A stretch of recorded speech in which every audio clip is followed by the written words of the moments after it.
नमस्कार, आप सभी का the world sky weather channel पर स्वागत है। अगले 20 दिनों के दौरान संपूर्ण भारत में किस प्रकार मौसम रहेगा, यानी कि 1 अक्टूबर से लगाकर 20 अक्टूबर के बीच किस प्रकार बारिश की गतिविधियां, तापमान पूरे संपूर्ण भारत में रहने की संभावनाएं रहेंगी। इसके अलावा बंगाल की खाड़ी और अरब सागर में बनने वाले निम्न दबाव या फिर चक्रवर्ती तूफान किस प्रकार अपना रूप ले सकते हैं, उन सिस्टम का ट्रैक किस प्रकार रहने की संभावनाएं वर्तमान परिस्थितियों के अनुसार नज़र आ रही है। इसके अलावा उन सिस्टम की इंटेंसिटी भी किस प्रकार जा सकती है, क्या वह चक्रवर्ती तूफान से लगाकर अत्यंत भीषण चक्रवर्ती तूफान बन सकते हैं, यानी कि एक्सट्रीमली सीवियर साइक्लोनिक स्टॉर्म जिस प्रकार कुछ मॉडल संकेत कर रहे हैं, या फिर वह डिप्रेशन ही रह जाएंगे। इन सब के बारे में इस वीडियो में जानकारी देंगे। और उत्तर भारत में 20 अक्टूबर तक कितने पश्चिमी विक्षोभ आने की संभावनाएं रहेंगी और उनमें से कौन कौन से पश्चिमी विक्षोभ उत्तर पश्चिमी भारत के क्षेत्रों को प्रभावित करेंगे, इन सब के बारे में इस वीडियो में जानकारी देंगे। और ये फोरकास्ट ECMFW मॉडल, GFS और CFS मॉडल के आधार पर बनाई गई है। तो आप सभी इस वीडियो को पूरा ज़रूर देखिएगा और अगर आपको यह जानकारी अच्छी लगे तो इस चैनल को सब्सक्राइब भी ज़रूर करिएगा। फिलहाल सबसे पहले हमने 20 अक्टूबर तक के मौसम को 2 मैप में बांटा है, जिसमें पहले मैप में 1 अक्टूबर से 7 अक्टूबर के बीच के मौसम की आप जानकारी देखेंगे। तो शुरुआत करते हैं, जिसमें आप अपनी स्क्रीन पर देख सकते हैं कि 7 अक्टूबर तक मॉनसून विड्रॉल की लाइन इस क्षेत्र के आसपास तक आ गई होगी, जिस प्रकार आप अपनी स्क्रीन पर देख रहे हैं, यानी कि एकदम एक्सट्रीम दक्षिणी गुजरात, संपूर्ण उत्तर पश्चिमी भारत को से मानसून अगले 1 सप्ताह में विदाई ले लेगा। और इसके अलावा मध्य प्रदेश और उत्तर प्रदेश के भी कई इलाकों से अगले 1 सप्ताह के दौरान मानसून की वापसी होने की संभावनाएं हैं, जिसमें प्रयागराज के उत्तरी भागों के आसपास से लगाकर गोरखपुर तक के क्षेत्रों तक मानसून वापसी अगले 1 सप्ताह के दौरान होने की संभावनाएं हैं। इसके अलावा भोपाल के पूर्वी भागों और संपूर्ण पश्चिमी मध्य प्रदेश के ज़्यादातर क्षेत्रों से मानसून की वापसी अगले 3 से 7 दिनों के दौरान होने की संभावनाएं रहेंगी।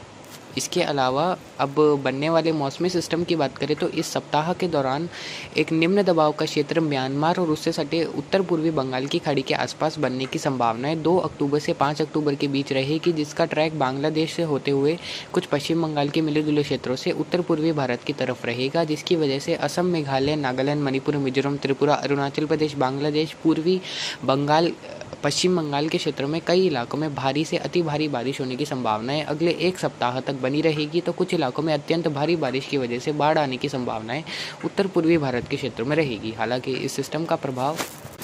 अन्य भारत के राज्यों में होने की संभावनाएं नहीं है। केवल इस सप्ताह के दौरान जो बिहार, झारखंड, उत्तरी ओडिशा और पश्चिम बंगाल के इलाके होंगे, उन क्षेत्रों में इस सिस्टम की वजह से जो मॉइस्चर बढ़ेगा, उसके प्रभाव से बिखरे तौर पर मेघ गर्जन के साथ बारिश की गतिविधियां इस सप्ताह में होने की संभावनाएं रहेंगी। मध्य प्रदेश में इस सप्ताह के दौरान लगभग मौसम शुष्क रहेगा। इसके अलावा उत्तर पश्चिमी भारत में एक पश्चिमी विक्षोभ की दस्तक इस सप्ताह के दौरान होने की संभावनाएं 3 अक्टूबर से 7 अक्टूबर के बीच रहेगी, जिसका प्रभाव 4 से 7 अक्टूबर के मध्य उत्तर पश्चिमी भारत के अलग अलग राज्यों में होने की संभावनाएं हैं। हालांकि कोई बड़े पैमाने पर इस पश्चिमी विक्षोभ का असर नहीं होगा। केवल जम्मू कश्मीर और कुछ हिमाचल प्रदेश के क्षेत्रों में इस पश्चिमी विक्षोभ के प्रभाव से अलग अलग भागों में हल्की से मध्यम बारिश तथा कुछ इलाकों में बर्फबारी के साथ निचले इलाकों में कहीं कहीं ओलावृष्टि जैसी गतिविधियां जम्मू कश्मीर और हिमाचल प्रदेश के क्षेत्रों में होने की संभावनाएं हैं। 4 से 6 अक्टूबर के मध्य राजस्थान के गंगानगर, हनुमानगढ़ से लगाकर उत्तर पूर्वी इलाके, इसके अलावा दक्षिण पश्चिमी पंजाब और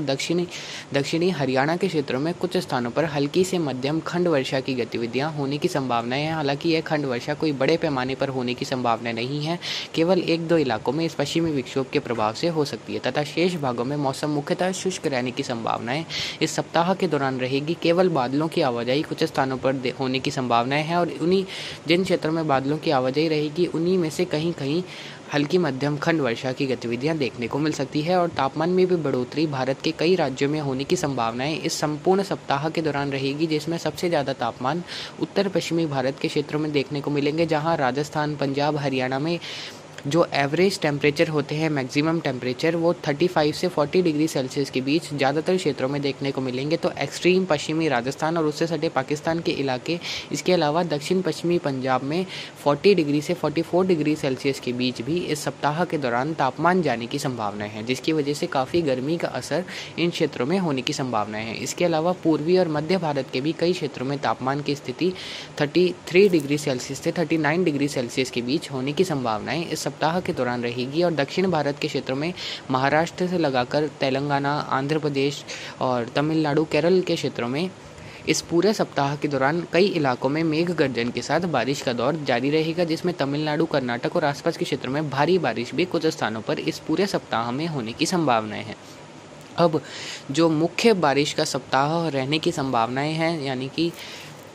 8 अक्टूबर से 20 अक्टूबर के बीच बंगाल की खाड़ी और अरब सागर दोनों में ही ट्रॉपिकल सिस्टम उभरने की संभावनाएं हैं। जिस प्रकार अक्टूबर मंथ के फोरकास्ट वीडियो में आपको जानकारी दी थी और उसमें ये कहा था कि आपको उन दोनों सिस्टम के बारे में लगातार आगे जानकारी देते रहेंगे, क्योंकि ये ट्रॉपिकल सिस्टम है और इनमें चेंज होता रहता है। तो अब एक और वीडियो लेकर आए हैं, तो उसमें जानकारी देते हैं कि अभी मॉडल जो ECMFW मॉडल है और CFS मॉडल है, ये दोनों मॉडल अरब सागर में सिस्टम के फॉर्मेशन को लेकर काफ़ी संकेत दे रहे हैं। हालांकि जो GFS मॉडल है उसकी तरफ से कोई भी संकेत अरब सागर में सिस्टम बनने का नहीं है। हालांकि जो अन्य मॉडल जितने भी हैं वह सभी मॉडल अरब सागर में 12 से 17 अक्टूबर के मध्य डिप्रेशन या फिर चक्रवाती तूफान दिखा रहे हैं। तो उसी के आधार पर ये मैप जब बनाया गया है, जिसमें एक चक्रवाती तूफान अरब सागर में 12 से 17 सितंबर के मध्य दिखाया गया है। हो सकता है ये डिप्रेशन, डीप डिप्रेशन की कैटेगरी का सिस्टम ही रह जाए फिलहाल, लेकिन इस सिस्टम के चक्रवाती तूफान बनने की संभावनाएं काफ़ी ज़्यादा CFS मॉडल के द्वारा दिखाई जा रही है। इसी वजह से इस मैप में भी शामिल किया है और इसका ट्रैक ECMFW मॉडल के अनुसार उत्तर पश्चिमी दिशा में बढ़ते हुए पाकिस्तान के दक्षिणी भागों और उससे सटे उत्तरी गुजरात के आसपास रहने की संभावनाएं हैं और थोड़े बहुत संभावनाएं इसकी ओमान, यमन की तरफ भी जाने की है। दोनों ही ट्रैक पर जाने की संभावनाएं ओमान, यमन की तरफ भी जाने की संभावनाएं 50% है और दक्षिणी पाकिस्तान और उससे सटे उत्तरी गुजरात के आसपास इस सिस्टम के टकराने की संभावनाएं भी 50% है। तो लगभग सेम संभावनाएं रहेंगी। अब देखने वाली बात यह होगी कि यह सिस्टम कब उभरता है और अगर यह सिस्टम उभरता है तो इस सिस्टम का ट्रैक किस प्रकार रहता है। और अगर यह सिस्टम इस प्रकार दक्षिणी पाकिस्तान और उत्तरी गुजरात के आसपास टकरा जाता है चक्रवाती तूफान या फिर सीवियर साइक्लोनिक स्टॉर्म के रूप में, तो जो गुजरात से लगाकर महाराष्ट्र, मध्य प्रदेश, राजस्थान, पंजाब, हरियाणा, दिल्ली, हिमाचल प्रदेश और उत्तर प्रदेश के इलाके होंगे, इन सभी राज्यों में बारिश की गतिविधियों में बढ़ोतरी तीसरे सप्ताह में होने की संभावनाएं बन सकती है, जिसके बारे में लगातार आगे अपडेट देते रहेंगे। और जब यह सिस्टम उत्तर पश्चिम दिशा की तरफ बढ़ेगा तो ठीक उसी दौरान 17 से 22 अक्टूबर के मध्य उत्तर भारत के क्षेत्रों पर पश्चिमी विक्षोभ भी आने की संभावनाएं रहेंगी, जिसकी वजह से अगर पश्चिमी विक्षोभ की तरफ उस दौरान काफ़ी ज़्यादा दक्षिणायन हो जाती है तो यह इस सिस्टम को ओमान की तरफ बढ़ने नहीं देगी और भारत की तरफ ही रिकर्व करा देगी। ऐसा होना जरूरी है, तभी भारत के राज्यों में इस सिस्टम का इम्पैक्ट पड़ेगा। और जो 8 से 12 अक्टूबर के मध्य का समय होगा, उस दौरान भी उत्तर पश्चिमी भारत पर एक पश्चिमी विक्षोभ की दस्तक होगी, जिसकी वजह से भी उत्तर पश्चिमी भारत के मैदानी राज्यों वहीं पहाड़ी राज्यों पर खंड वर्षा की गतिविधियां कुछ स्थानों पर देखने को मिल सकती है। हालांकि पहले वीडियो में बताया जा चुका है कि इन दोनों ही पश्चिमी विक्षोभ का प्रभाव कोई ज़्यादा नहीं देखने को मिलेगा, केवल खंड वर्षा की गतिविधियां अगले 12 से 15 दिनों के दौरान उत्तर पश्चिमी भारत के कुछ क्षेत्रों में होने की संभावनाएं हैं। अधिकांश क्षेत्रों में मौसम गर्म एवं शुष्क रहने की संभावनाएं रहेंगी। हालांकि जो तीसरे सप्ताह में 17 से 22 अक्टूबर के मध्य पश्चिमी विक्षोभ आने की संभावनाएं बन रही है, वह पश्चिमी विक्षोभ कुछ मजबूत साबित हो सकता है, जिसकी वजह से कई इलाकों में बारिश की गतिविधियां उस दौरान उत्तर पश्चिमी भारत में तीसरे सप्ताह में होने की संभावनाएं बन सकती है। बंगाल की खाड़ी के सिस्टम की बात करें तो बंगाल की खाड़ी में भी 14 से 20 अक्टूबर के मध्य चक्रवाती तूफान बनने के लिए सभी मॉडल्स के द्वारा संकेत दिए जा रहे हैं और GFS मॉडल भी बंगाल की खाड़ी में 14 से 20 अक्टूबर के मध्य चक्रवाती तूफान दिखा रहा है। GFS मॉडल के अनुसार तो यह system very severe cyclonic storm से लगाकर एक्सट्रीमली सीवियर साइक्लोनिक स्टॉर्म बन सकता है। हालांकि अन्य मॉडल इसको SSCS और VSCS कैटेगरी का यानी कि सीवियर साइक्लोनिक स्टॉर्म भीषण चक्रवाती तूफान से लगाकर वेरी सीवियर साइक्लोनिक स्टॉर्म अति भीषण चक्रवाती तूफान दिखा रहे हैं। बंगाल की खाड़ी में बनने वाले सिस्टम का ट्रैक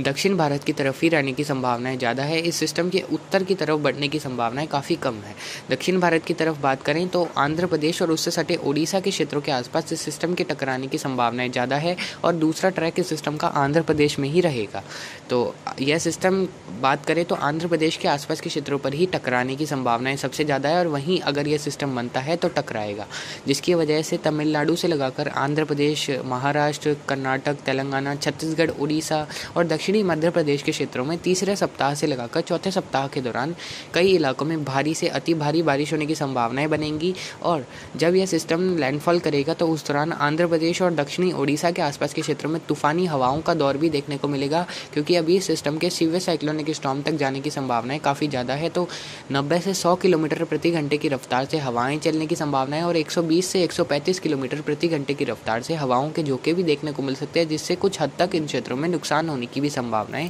इस चक्रवाती तूफान से बन रही है। इसके बाद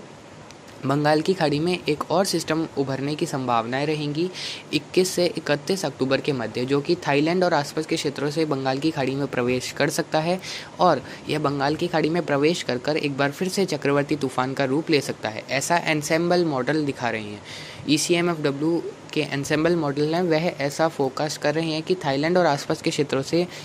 एक निम्न दबाव का क्षेत्र बंगाल की खाड़ी में चौथे सप्ताह में प्रवेश करेगा, जो कि बंगाल की खाड़ी में मजबूत होकर एक भीषण चक्रवाती तूफान का रूप ले सकता है। और एनसेम्बल मॉडल उस सिस्टम को काफ़ी ज़्यादा स्ट्रॉन्ग दिखा रहे हैं, लगभग एक्सट्रीमली सीवियर साइक्लोनिक स्टॉर्म या फिर उससे भी ज़्यादा कैटेगरी का, यानी कि कैटेगरी 3 से कैटेगरी 4 का सिस्टम एनसेम्बल मॉडल के द्वारा उस सिस्टम को लेकर दिखाया जा रहा है। अगर ऐसा सिस्टम आखिरी सप्ताह में बंगाल की खाड़ी में बनकर उत्तर पश्चिम और उत्तर पूर्वी दिशा में बढ़ते हुए उड़ीसा और पश्चिम बंगाल के क्षेत्रों को हिट करता है तो इन क्षेत्रों में काफ़ी ज़्यादा तबाही होने की संभावनाएं रहेंगी, जिसके बारे में लगातार आपको जानकारी देते रहेंगे। फिलहाल आप सभी को समझ आ गया होगा कि उत्तर भारत में अगले 15 दिनों के दौरान खंड वर्षा की गतिविधियां ही देखने को मिलेगी, कोई विशेष बारिश होने की संभावनाएं नहीं बन रही है। तीसरे सप्ताह में आने वाले पश्चिमी विक्षोभ पर नजर रहेगी, क्योंकि उससे बारिश की गतिविधियां ज़्यादा होने की संभावनाएं उत्तर पश्चिमी भारत में रहेगी। अरब सागर में 8 अक्टूबर से 17 अक्टूबर के बीच एक सिस्टम का फॉर्मेशन होने की संभावनाएं हैं, जिसके आगे चलकर डिप्रेशन या फिर चक्रवाती तूफान भी बनने की संभावनाएं रहेंगी। और बंगाल की खाड़ी में भी 14 से 20 अक्टूबर के मध्य